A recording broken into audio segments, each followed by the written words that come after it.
This year marks the 30th anniversary of the foundation of Cork City FC, and fittingly it has also seen the return of club legend John Caulfield as manager. He played for the club in the early days in the mid-80s, and he remembers how it was back then. The main things, I suppose, is that Turner's Cross, there was no stands in Turner's Cross. It was just clay banks all around the ground. Our training, we used to train down in a council patch down in Man, where there's a load of houses there now, but at the time we used to train on the street lights. So I suppose the big thing at the time was the training facilities were barbaric, but at the time that was just the way it was.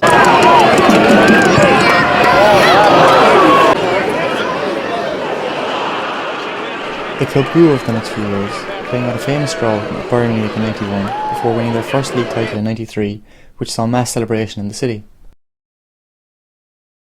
Brilliant, absolutely fantastic, because we came back.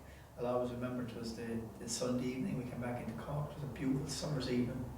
It was late May. It was 27th, 28th of May, and huge thousands came out, and we were on the bus, picked up at the train station, and bussed the whole way through Patrick Street down to Guinness House at the time, which was around Patrick's Quay, and I just remember the crowds and the thousands that came out, and it was fantastic, and I suppose because it was the end of the season, there was a lot of celebrating for the next week or 2 weeks, going to schools and different clubs and park pubs and whatever. So it was a good time. It was a good time.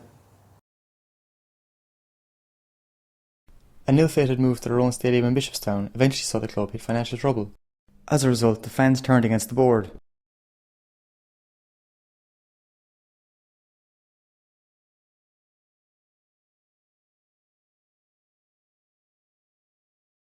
At the time, the chairman, I suppose, didn't warm himself to the supporters, and it just turned into probably not a nice period for the club, because we could see things were getting worse, and from a player's point of view, and a lot of us were all Cork City people, and we didn't want this to happen. But you could see that there was a huge issue between the chairman and the supporters, and there was and certainly you could see he wasn't going to win this one. The club was later saved by local businessmen. Dave Barry was appointed as manager and rebuilt the club to a point where they were competing in the league and Europe again.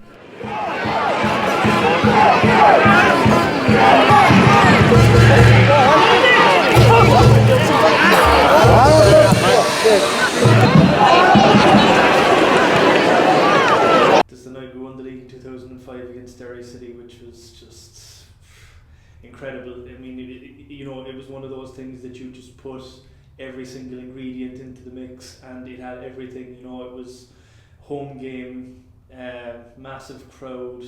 You had the last night of the old shed. It was the fact that we had to win. Like, a draw wouldn't have done. We had to go. We had to win. It'd been so long since Cork City had lifted a league title. We'd come so close so many times. Unfortunately, the success led to financial recklessness, which brought the club to its knees and led to protests against the chairman.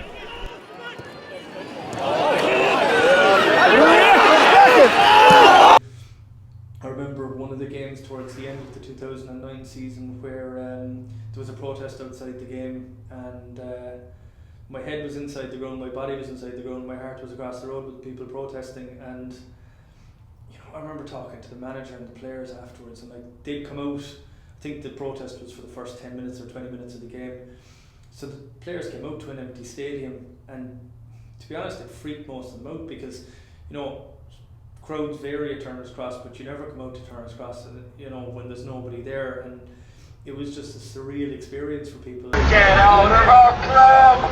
Get out of our club! You lame bastard! Get out of our club!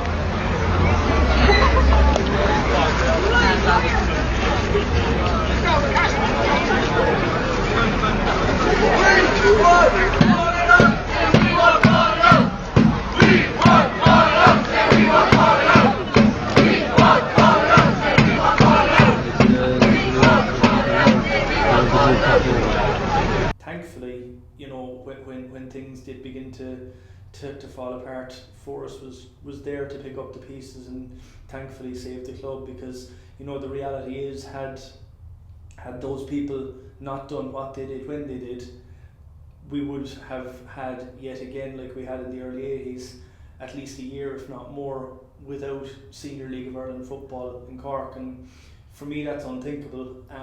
But we came within a hair's breadth of it. So it's sobering looking back on it. But hats off have to go to all of the people who put in the work, the money, the effort, the time to make it a reality.